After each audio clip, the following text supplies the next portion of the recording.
My name's Peggy Brown. I'm one of the patrons for the Australian BPD Foundation, and it's my job this afternoon to facilitate a panel discussion around the development of a national policy for BPD. And I have been joined on the stage by four panellists. I'm sure none of them need any introduction, but Mahlie, Jewell, Backman-Hoyle, Rita Brown and Sathya.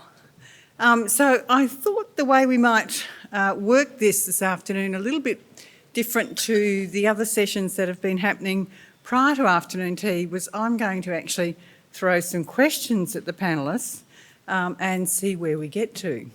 So I actually had an email that came through to me just a couple of days ago that was very pertinent to development of a policy for BPD. It was really just about policy development, but it said a great policy has to have a clear intent, it must be well informed, it needs to be practical to implement, and it needs to be influential. So I want to begin by asking what is the intent behind developing a national policy statement for BPD. So Rita, can I throw to you first? The reason that the Foundation Board decided to pursue seeking a national policy, national strategy, was because we're aware that there's a number of players in this space, and we're also aware that that we're stronger if we're working together with collaboration. So it's to seek some collaborations, a united voice, so that we can, with our limited resources, we can actually do more. I think puts it simply. Okay, thank you. So who are we targeting it to? I guess we are targeting everybody. We're starting with people who have money, the funding, the politicians, both state and federal politicians, the bureaucrats, the chief psychiatrists, the clinical directors, the consumer advocates, the care advocates. We're looking at the entire community, all stakeholders that are related to borderline personality disorder or personality disorders in general. I guess I think we had some discussion about the policy yesterday. I guess we need to get much more specific about what we want, really. The specificity, I guess, is more important. We are not going to talk, we are not talking about a policy for mental health in general, for borderline personality disorder. Okay, so what is it that, what is the problem that we're wanting to address that a policy statement might be the solution to? I might ask Dee her thoughts on that. Simple question. Well, I think many people have seen some parallel challenges in other areas in mental health over the years where the very best of intent starts down a pathway and then there can become some fragmentation. And I actually don't have a clear answer to that, to be honest with you. I'm sorry, I'd like to sound a lot more clever than I am. I'm still thinking about that myself. Okay, well, I might ask the other panellists. I'm opting out. Mahlie, do you have a particular view about what's the problem that we're trying to solve? If we think the solution is to develop a national policy statement, what's the problem? There are so many problems. One of the big problems that I think I've encountered travelling around Australia is the discrepancy in types of treatments available, how they're delivered, just literally who can access them, when, how long they have to wait. I think I come down to Victoria and to me it seems like the Holy Land. Being from New South Wales, but then last year I was in South Australia and I was incredibly happy to go home, very devastated by what I saw there. And so for me, I think it's about making sure that everyone is at a certain standard, that people are getting a certain level of care, and definitely that we're seeing widespread implementation of the national guidelines in every state and territory. So it's not a postcard lottery, pretty much. So, yes, Dee, please. Something's come to me now, which is rare. But I think for me, you know, before guidelines, and this is probably where I've got the glitch, I think there has to be a closer shared understanding and an appreciation and much more opportunity to see different perspectives and shared and different views. I think at the moment what worries me is if we gallop towards a guideline and we haven't done enough consultation around similarities and differences, we might miss some parts of our community groups. So on that shared understanding, Rita, can I just ask about the process that the BPD Foundation might utilise? I know, and some people may be aware that leading up to this, the BPD Foundation kicked this off with a survey of a number of key informants, and then on Wednesday we had a forum, again with a small number of key informants, I guess, from the major stakeholders. But it was very clear that that's the commencement of a process, that there needs to be another process, and building that shared understanding in particular. So, Rita, any thoughts about how you might go forward with that, and particularly keeping in mind your earlier comment about you want this to be a collaborative approach? Well, one of the things that came across loud and clear at the forum on Wednesday was that it actually needs to be led by lived experience, and not just one or two lived experience advocates, but ideally a number of advocates across a range of ages, demographics, and cultural differences as well. Now, to me, working in the peer space as well, this presents its own challenges, because the challenges of being that lived experience advocate in our current society is extremely challenging, can lead to stigma and discrimination in its own right. It can lead to hassles in future employment within and out of mental health. So these advocates that we're seeking also need to be adequately supported and be offered some supervision so that it still remains a positive experience for them and they don't get burnt out. And when I'm talking about lived experience here, I am actually referring to, and I'll use the terms consumers and carers, because I put the lived experience voice as, they're two separate voices, but they need to come together as well. Mm-hmm. So going forward, what you're envisaging is a process that goes out and consults quite widely with all stakeholders, but particularly giving a strong central role to lived experience. That sounds terrific, but it also sounds challenging. Are there resources to do this and do it well? Hopefully, the foundation runs on a shoestring budget at the moment. It's predominantly volunteer, so no, we will need to seek those resources, and that's part of the process, I think. Okay. All right.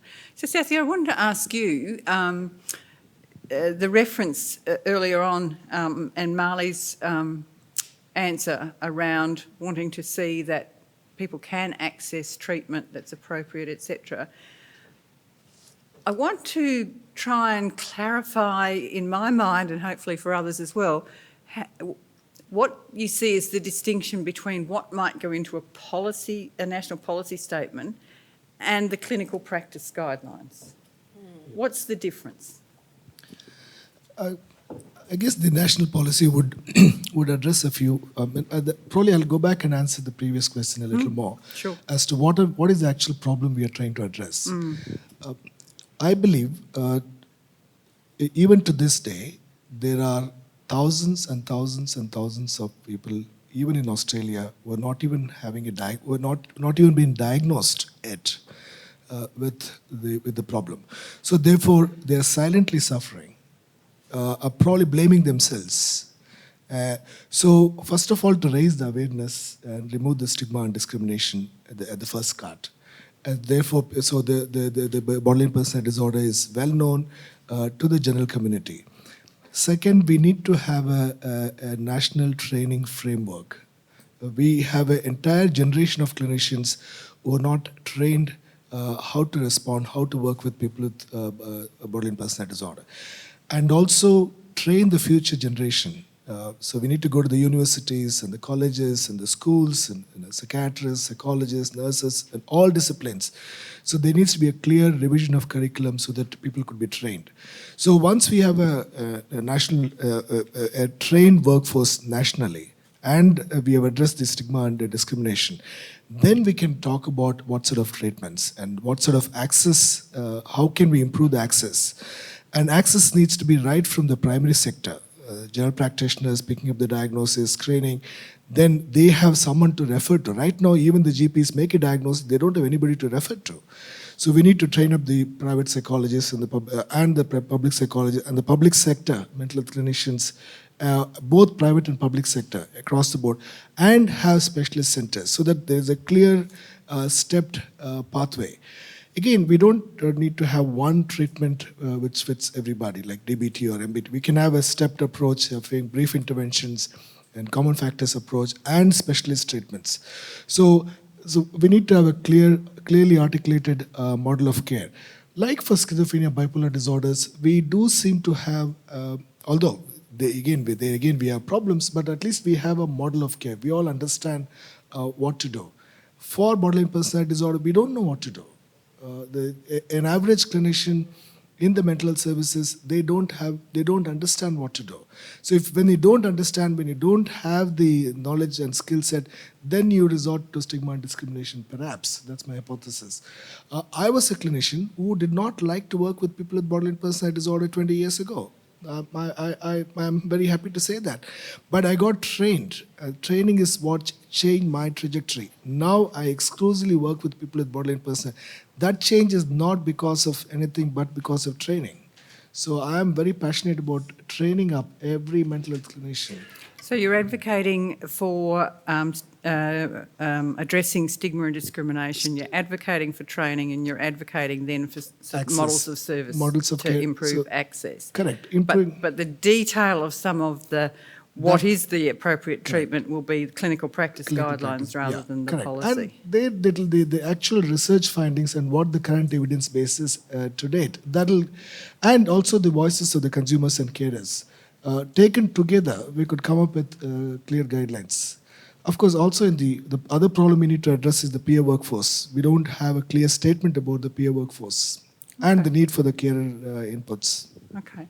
So Mahlie, can I go back to you in terms of engaging lived experience in this process going forward? Any advice? I'm not sure if I should give that to you for free, Peggy. I'm sure you can send Rita the bill. Noted. Well, I spoke at the forum that we had about the need for, the other people that were sitting in that room that day who were primarily clinicians, researchers and academics, that it was their profession that actually does the stigmatising. And so it's up to them to challenge all of their colleagues and their supervisors and, the doctors, professors, to make sure that people with lived experience are kept safe. And safety means a variety of things to a variety of people. I also think, I was in the peer work workshop, and Kate said something really important about not using peer workers or people with lived experience to leverage people into spaces that are hurtful. And so I know that, for myself, I'm always trying to find new people that I can kind of bring through and mentor up through this lived experience space. But I have to be really honest with them about the cost that might bring for them. And it's a real thing It is tangible. It is so tangible. It's the reason I will not become a peer worker in New South Wales. I will not work for New South Wales Health. And so for me, I think sitting on all of these things, I don't do that lightly. And all of the people that have sat here, as well as the people at Project Dare that I work really closely with, have had to win me over. They've had to win my trust. And I think that's a big thing, is trust. I think that where possible, our voice should be amplified over the voices that have had the majority of the time to speak. I think that we should outnumber the clinicians at every point if we can. But I also, once again, kind of have to go back to another thing that Kate said, is that, over my years of doing this, I have developed a deep fondness and compassion towards clinicians. And I think that that's missing a little bit because we've been really hurt by them. And a little bit of humility goes a long way. Sorry goes an even longer way. And your silence goes even further. We know what we need, so shut up and listen, really. And if you go to people with, hey, we want to listen, we're not here to talk, I think you're going to get people coming through the door a lot more.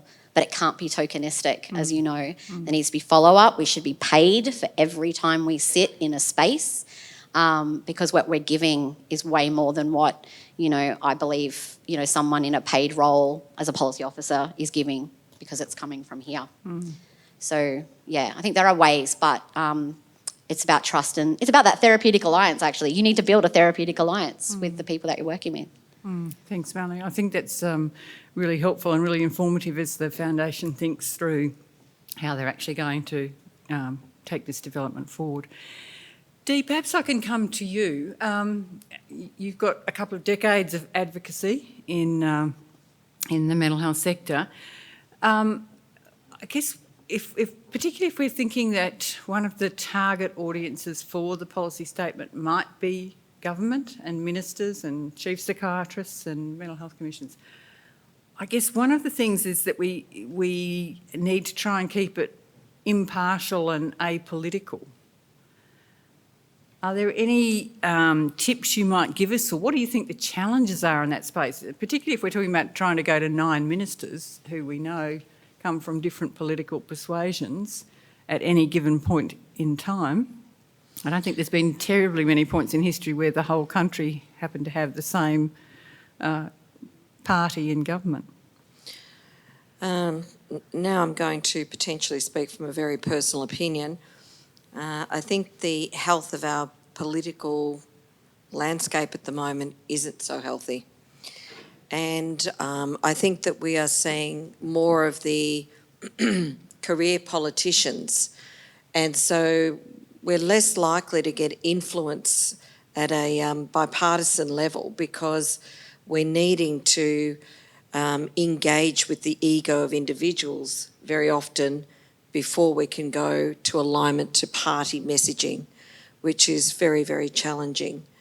I think that we need to sort of look within Parliament itself, whether it's federal or state, local governments, and find the people with lived experience in those spaces, because we know they have to exist in those spaces. And I think that, the internal tribe member has some influence over tribes within that space. We saw that years ago with mental health. We see it somewhat with Greg Hunt's very candid lived experience stories that he shares with colleagues. I don't know if outward influence, and I guess I want to be a bit provocative and say, can we do it gently? Can we do it in a non-provocative way? I don't think so. Let me just advocate here. It's not Q&A. I'm not going to be advocating violence. I'm pleased about I'm that. not advocating violence.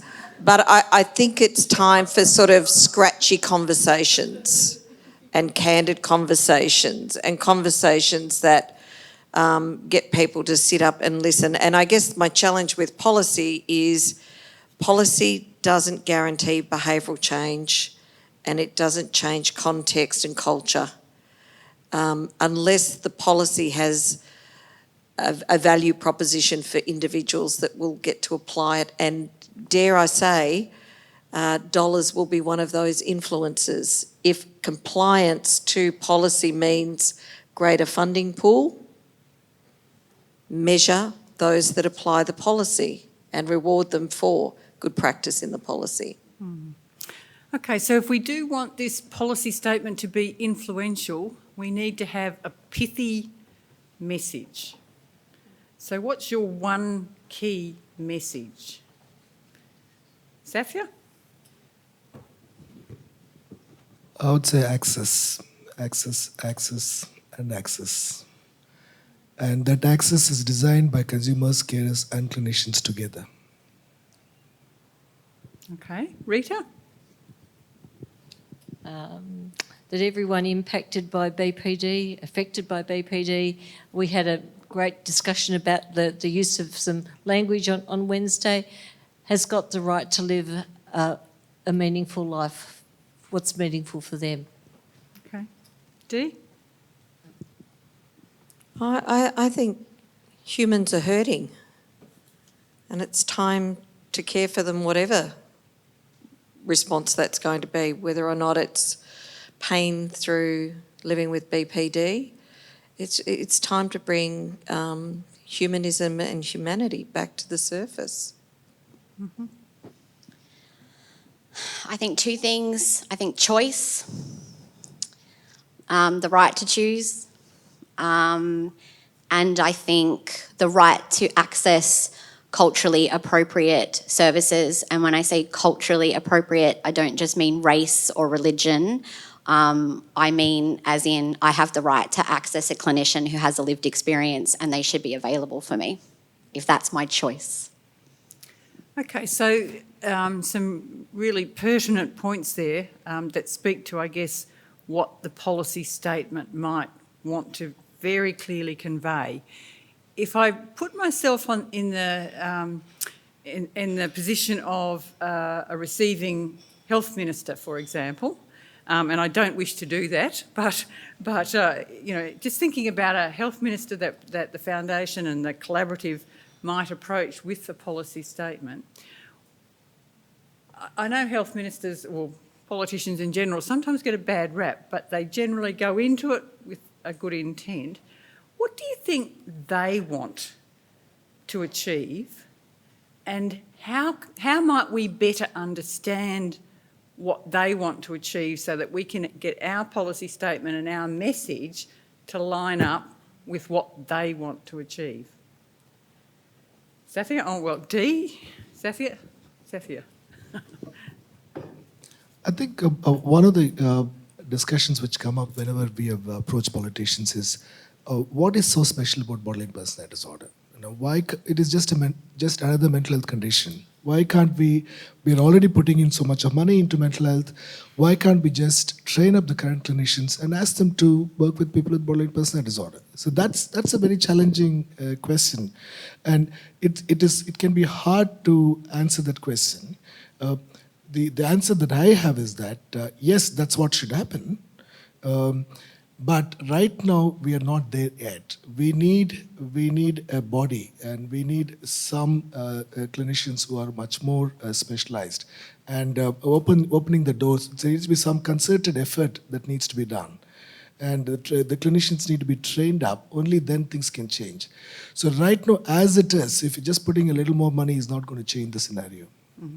So from the minister's perspective, what he wants to achieve is to leave the legacy of opening up access to a cohort of people who historically have had a very poor deal.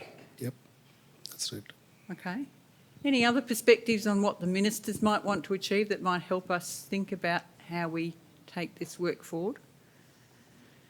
I think for me, Peggy, what I've heard ministers say is from a consumer and carer point of view, you guys need to get your act together and have a collaborative voice. Mm-hmm. And that for a long, long time it's been quite fragmented based on demographics, and then add another layer, types of diagnosis, and then add another layer of subcategories category type of groups that sit in there. And I think, and it's not what the minister wants, but I think what we probably could all get a bit better at is sitting at the table collectively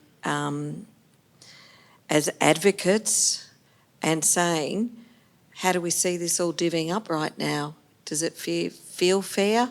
Does it feel like there's parity? We're all hurting and everyone's hurt feels real for them, but how do we ensure that we don't lose people so that someone just wins? That's going to take a big, courageous conversation for many people to get to that point, because there isn't limitless funding for everyone. And politically, it's worked in the politicians' favour to keep us arguing with each other with different illnesses. Okay. So I think it's time almost to wind this up, but we did hear Minister Foley this morning saying that he thinks we're on the threshold of a generational change. And perhaps that change is more about collaboration and fairness and unity in terms of the messages and about improved access. But just from each panellist, one last thing in terms of the change that you want to see going forward, next generation. Mahlie? I think I'm with Sathya when he says that we need to start training people better. Currently being involved in a master's program at a university myself, I've seen change happen really easily. You know, we had a guest lecturer who came in and said some really horrible things about people with personality disorders, and I spoke to our course advisor, and she responded to that by next year adding a week in where the cohort of people going through the Masters of Art Therapy program will spend an entire week learning about personality disorder. And she is a change maker and has always been. And I've noticed just from speaking up in class that I was able to change a lot of the perceptions of my fellow students. And so I think challenging educational facilities, definitely bringing the voice of lived experience into those facilities, because like you can see from like all the younger people coming through, like they're so desperate to learn. They're so open to things. And so it's one of those things where like if you get them at that undergraduate level, even get something good in their area, put the face of recovery in front of them instead of the face of, you know, suffering, then they'll carry that through to the next generations. Great. Dee? Oh, I'm going to say something controversial. I totally get awareness campaigns. I totally get that 20 years ago, 15 years ago, we needed to raise awareness and we needed to inform the broader public about illnesses. And I think that we've done some amazing work in raising of awareness. What I don't want awareness campaigns to become is tokenistic, and where people go, yes, we did something that one day, because I've never met anyone with particularly complex mental ill health that has a one-day life experience of their illness. And I get that it's to get conversations started, but please don't get conversations started if when someone needs to knock on a door, we do not have services for complex mental illness and we do not have clinicians ready to go. It's like putting a Band-Aid over an amputation. I'm also very concerned about the short-term personality wins that go with some of this work around awareness campaigns. It makes people feel good, and there's nothing wrong with making people feel good, but it also disenfranchises people that know tomorrow nothing's going to change for them. Dee? Sorry, Rita? Thanks, Dee. Well, okay, I'm a little bit lost for words. I guess one of the reasons that I'm work in this space is that I would like to see equity in so many different aspects of life, in being able to access the health services, in being able to access the housing and whatever else it is. Okay. And Sathya? Just going back to your question about the generational change, what do we want to really see? One of the objectives of the BPD Foundation is to bring consumers, carers, and clinicians, all of them on a single platform, so that we could have these sort of real conversations. And so that's what we want to see change for the next generation, where we stop blaming consumers, blaming carers and clinicians blaming carers and consumers, and everybody blaming each other. I think that should really stop. So we can have real conversations, and I think we are seeing that change already. So this is the 9th conference. We are seeing the change from the first conference to the second to the 9th. So today we are here, and I heard consumers actually recognize some of the difficulties that clinicians have, which is brilliant. Not that you should do too much of that, but so we are trying to have real conversations. I think that's what needs to change. Then we are all going to come with this one voice, and that's going to make a big difference. Okay. Look, time is away from us. I'm sure we could go for another hour, but we don't have another hour. So would you join me in thanking the panellists for a very interesting session?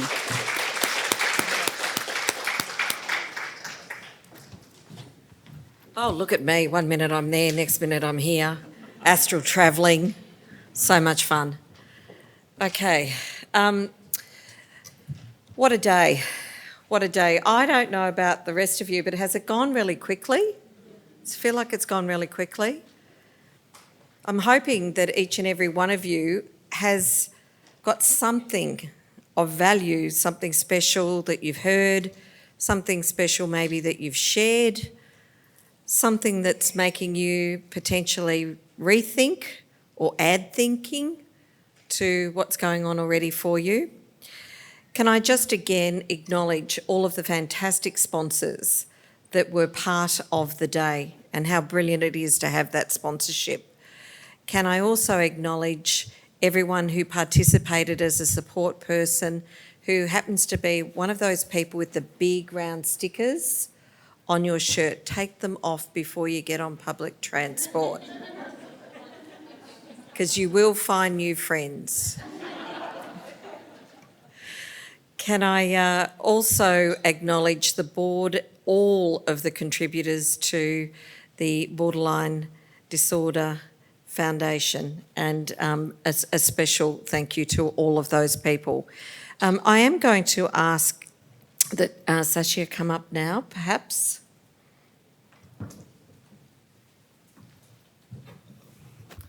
Sorry, this is not in the program, Rita. I just want to thank all of you. I'm not going to individually thank every single person, but I'm thankful to all of you for making today happen. But I want to thank Rita specifically, because the amount of work Rita puts in to make these kind of events happen and to make the foundation run. I don't know how she does it. Look, I run a statewide personality disorder service. I don't think I'm as busy as Rita. Rita is really, really busy, and the amount of work she does is fabulous. Rita, you're a legend. Thank you.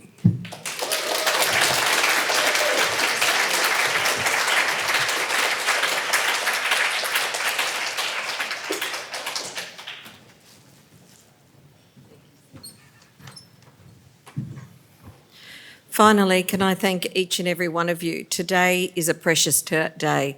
Today is a day that you've given up your time, many of you money, many of you locations, you've travelled to get here, many of you potentially leaving loved ones with some question marks about how that's all going in your absence. Many of you sitting here going, it's a huge day. It's a seriously huge day. So we want to say thank you very genuinely to each and every one of you for coming along to today. We have evaluation forms. The only way that we continue to evolve the needs of this group is to understand what's working for you and absolutely to hear what you'd like added beyond what's been provided to you as well. Can we wish you all very, very well? Did that make any... Is that a thing you say to people? Wish you all very well? Okay, well, keep that thought. Wishing you so much good health your way, because we understand how important good health is. We understand that there isn't a divide above the neck and below the neck. We know that we carry our whole person with us at all times. Be kind to each other, as importantly kind to yourselves, and thank you again for your contribution and participation in helping us to make sure that people with BPD, their loved ones, and all of those involved in the care, clinicians that support them, give them the practice that they deserve. Thank you, everyone.